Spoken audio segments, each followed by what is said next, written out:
Birds are chirping, the air is fresh. Thanks, Mom.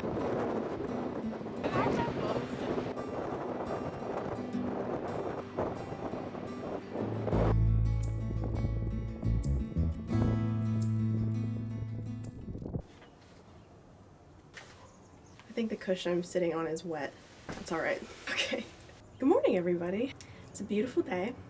Maybe a little cloudy. I'm planning on going to a hike that kind of takes me up to the top of a hill that looks down upon the water and some different land masses, different islands and things. Birds are chirping, the air is fresh, it smells like pine. I'm hoping that we get a good view today because when the clouds are clear, you can see all the way to the mountains on the Olympic Peninsula, and it's absolutely gorgeous. That would be a challenge to paint too because they're quite far away, and so I'll have to be very particular with how I mix my colors. I bought just some like the simple knit gloves from Walmart, and they came in a 2-pack. One of the pairs I cut the tips of the fingers off, and then one of them I left whole. I guess I just was worried that if I had gloves on that my hands wouldn't be as dexterous and wouldn't be able to like hold on to my smaller brushes. And so I figured if I cut the tips off of them, I might be able to have a little bit better grip but still have the majority of my hand be warm. And then if it gets really cold, I could put the other gloves on, or I can maybe even layer them and put the other gloves on over the gloves that I already have on. I don't know. We're gonna test that out. My mom got me a hat that is heated, so we could also try that out today. But yeah, let's see what we can find. I feel like today is gonna be a bit of an adventure. Yeah, let's head out.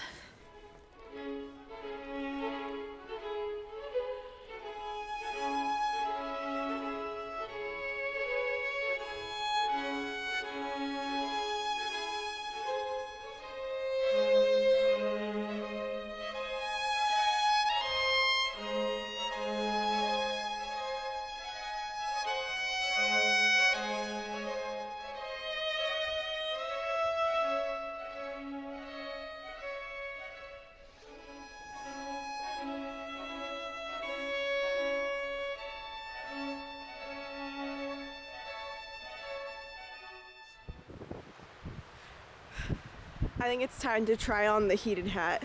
It's crazy windy out here. It also has a headlamp on it. Are you kidding me? Is it lit up?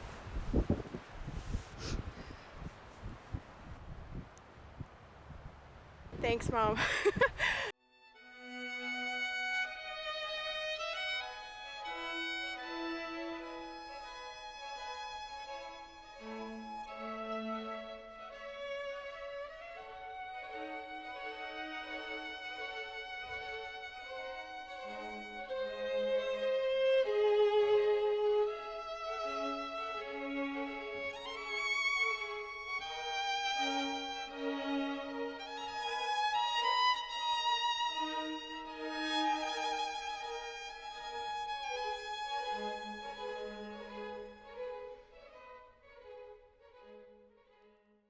I was really excited to sit down and start this painting once I had gotten to the top of the hill there. I started plotting out my underpainting pretty quickly, and I blocked in all of the different shapes.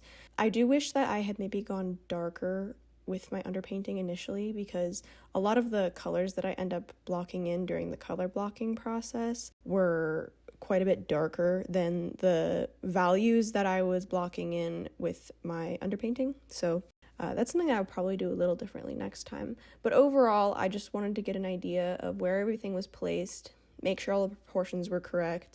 Painting from such a high viewpoint, looking down on to the lighthouse there, the lighthouse is really truly just a speck. It's so small. But I really enjoyed positioning the lighthouse there on that hill. I think it's so quaint and so sweet. Once I started the color blocking, I began in the foreground on the closest landmass. One area that I was really particularly trying to pay attention to was the curve right here. If it's too curved inward, I just felt like it looked wonky. But if it was too straight across, like horizontal, then it wouldn't be accurate to what I saw in person. So that was just one area that I kept having to pay attention to as I was building it out. That and the cliffside, there's this shift of shadows where the sunshine is shining from the right to the left in this painting. And so on the front face of the cliffside, you'll get this sunlit portion. And then as you go along the cliffside, it's in shadow with little bits of highlights in the hills. But then the cliffside curves back around along the beach there, and the sun hits it again. I was trying to, with as simple brush strokes as I possibly could, effectively communicate that it wasn't change in the color of the brush or the grasses or whatever is along the hillside rock, but actually a shadow. And so as I'm blocking in those colors here, I'm doing it with broader strokes, at least for the canvas. This is an 8x10 canvas, so I'm working pretty small. So broader strokes to try and communicate the light that's coming from right to left. Immediately when I moved to the farthest landmass, I painted it in too dark, and eventually I will make it even lighter. If that landmass is too dark, then it'll look too far forward in the painting.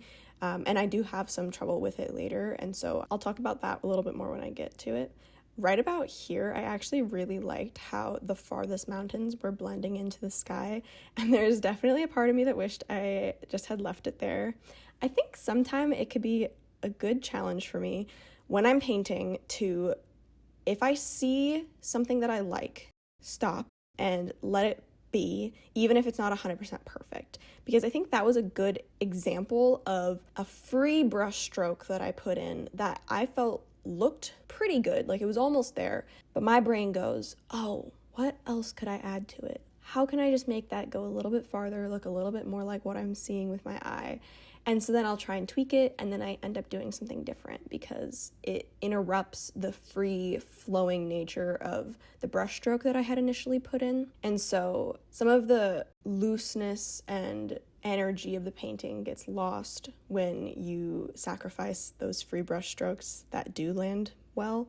So sometimes I need to just be painting a painting, and even if I see little flaws in it, just let that be. And if it really bothers me when it's dry, I can go back and fix it. Painting in the ocean and all the colors was really satisfying because all of a sudden each of these landmasses' relation to one another makes a lot more sense. Before giving the context of the ocean, all of the landmasses are floating kind of separately from one another, and it's hard to gauge what distance they are from each other. But when you paint in the ocean, then all of a sudden it all kind of falls into place, and the relationships between the foreground landmass, the midground landmass, and then the background landmass all become more apparent. But it is very satisfying, I feel, to get that ocean in there so that they all get tied together.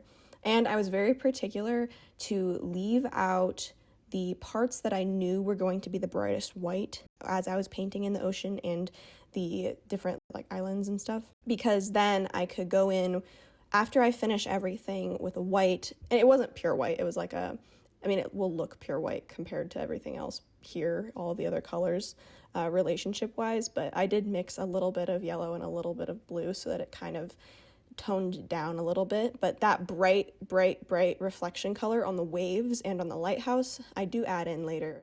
I could have painted over the lighthouse and just done blue all the way and then added white on top of that, but there's a much higher likelihood that the blue from the water would seep into the white in the lighthouse, and then the colors would get muddier. So I was trying to be very particular about knowing where I'm going to be placing my highlights and leaving space for them to just go directly on the underpainting rather than going on top of the blue of the ocean. And that goes for the waves as well, especially on the foreground here. I left underpainting space so that I could mark in the white caps of the waves. Once I get the whole canvas basically covered here, I do go back in and do a little bit of color correction. The clouds were moving so much on this day in particular, so the lighting does change as I'm looking at it, and the ocean would go from looking really blue to looking really gray. The ocean right behind my painting here is looking very gray, and the angle that the camera is pointing is looking much more direct at the sun, and there was a lot more clouds above the ocean there, as opposed to where I was looking, there was a lot more blue sky, and so the blue sky would reflect on the water. So it is interesting just how the slightest bit of difference in the sky will affect the color of the water, even in the same location. One challenge I had painting in these ocean waves in the foreground here is that the waves flow, in relation to this painting anyway, diagonally, so they kind of flow towards the bottom left corner of the painting, as opposed to all of the other lines in this painting are basically flowing from left to right. So the land masses have a horizontal line, you know, there's the slight curve of the beach here, but for the most part, this was the main lines that were interrupting that kind of horizontal flow throughout the rest of the painting. And so I was really mindful of trying to make sure that it didn't look too out of place. And so I just wanted to suggest that there were waves coming along to the shore there, and not make too dramatic of marks or anything like that that would potentially look out of place in the painting. So I don't know. I that's just what I was thinking in the moment. This is about where I stopped for this painting out in the field. And I do go in and change a few things in the studio, which I'll talk about when we go into our reflection, but it really doesn't change that much. It's mostly just the background there. So yeah, once I got the white caps in and the white highlight on the lighthouse, then I was getting very cold, and actually my gloves did help quite a bit in this specific setting with all the wind, and it was pretty cold outside. My fingers were still a little bit cold, but they were not numb. I could use them. I could flex them without them being in pain. Like last en plein air video I did, I was out there for like 6 hours and my fingers were just completely stiff by the end of it.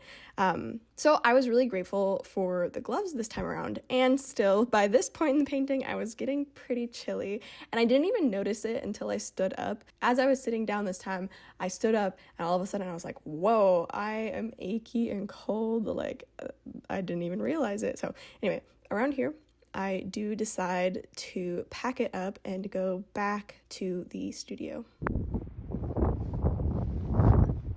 I've got paint all over my face. Probably all in my hair too. Gosh, what a gorgeous day this has ended up being.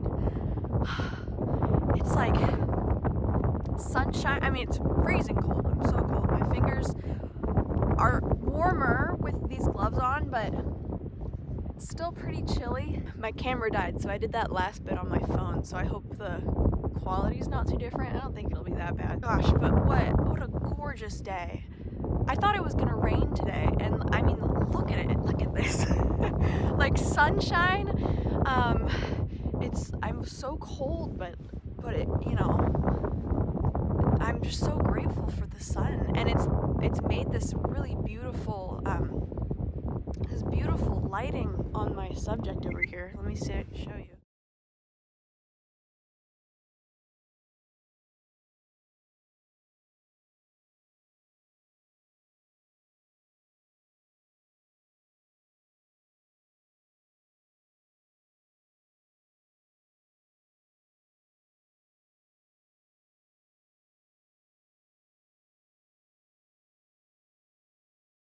Just so beautiful. It's windy too. I had to like stick my easel legs into the ground a little bit because everything was kind of blowing over. But oh my gosh.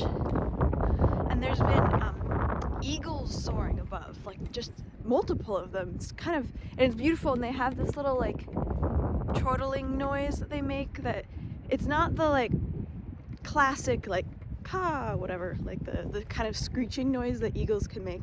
It's like this little chortle. It's really cute. It's like I've never been able to replicate it. Okay, I'm gonna pack up because it's really cold outside, but let's take a look at what we've got here.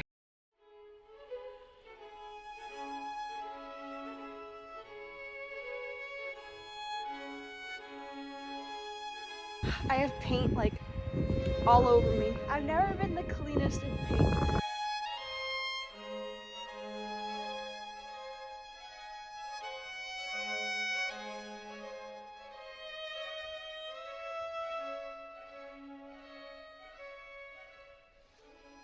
Alright, let's discuss some of the changes that I had made to this painting once I got back to the studio. The differences are not that dramatic. I basically left all of the foreground completely untouched. The color in the foreground's the same. It might look slightly different because the studio lighting is going to capture the blues of the ocean differently than the lighting outside in the field, and especially because my camera was pointed at my canvas opposite from the sun. There was a bit of backlighting on the canvas, which is not ideal, but it was the only way that I could position my canvas because I needed to keep my canvas at a specific angle so that I could see my reference right in front of me, and then my canvas I needed to be like right next to that reference so that I could just look at them basically side by side. And so that was the only place that I could really put my easel and set up my canvas so that it was optimal for the painting process. But then that meant that the sun was shining right behind it, so that's not optimal for filming. But we made do, and honestly that footage turned out better than I thought. I was looking in the viewfinder of the camera every once in a while, worrying that like the painting would look way too dark compared to the background, but you can see it. So anyway, but the point is that it might look a little bit different in this, like the colors might look lighter with the studio lighting and everything, but it's all the same. What I did change, and the thing that bothered me most, was the background. It was especially apparent to me when I brought it back home and I looked at this farthest landmass here, and even though I lightened it at the beginning of the painting process immediately, I still felt like it was too dark, and it was almost looking more like a cloud than it looked like a land mass. I keep calling it that. It's an island. It was looking more like a cloud than it was looking like an island. And so the color of the water transitions to a very white gray pretty quickly in what I had as I was leaving and what I had before, which is not inaccurate to what I saw as I was there. The color of the water closest to me was very blue, and then it shifted lighter and lighter and grayer as it receded into the background. I felt like the way that I painted it was not as effective in communicating that it was water. It almost kind of looked like that was the sky, or where the sky began, and then the landmass was a cloud, and that's just how I started looking at it. And once I saw it that way, I couldn't quite see it any differently. And so basically I just went in and I reestablished the horizon line, and I made the transition of the blues of the water a little bit more subtle so that it wasn't quite as dramatic. It feels like it's the same color from the foreground island to the midground island, and then all of a sudden there's this dramatic shift in tone from the midground islands to the background islands. So I needed to change that, and so I went in and I just made that transition, like the gradient, a little bit smoother so that it felt like the whole thing was shifting as it receded into the background. So I did that, and then once I had done that, I also softened the edges in the most receded island so that it looked like it was really far away, and I was much more satisfied with the way that turned out. It had such a looming presence before, and I needed to change it so that it really felt like it was as far away as it really was. And then in doing that, I did nick into some of these midground islands. When I was fixing the gradient of the blue in the ocean, I accidentally painted over some of them, so I just brought them back, and then I added little like wave bits back in. There were white caps out there, so that was just a little extra detail that I added. But otherwise, this is basically the same painting, and I'm very happy with how it turned out. I feel like it's fun. There's some nice loose parts here in the foreground. I tried to make the foreground the most saturated and the background the least saturated to create depth and distance, which I feel like is successful here. And yeah, I mean, it was such a wonderful day to go painting. Even in the cold, even in the wind, like it was beautiful. And I'm so grateful that I have the opportunity to go out and do things like this. So all around, I feel like this painting was a success. Thank you so much for watching this video. I hope you had fun painting with me today. If you enjoyed this video and you'd like to see more, don't forget to like, comment, and subscribe, and I will see you in the next one.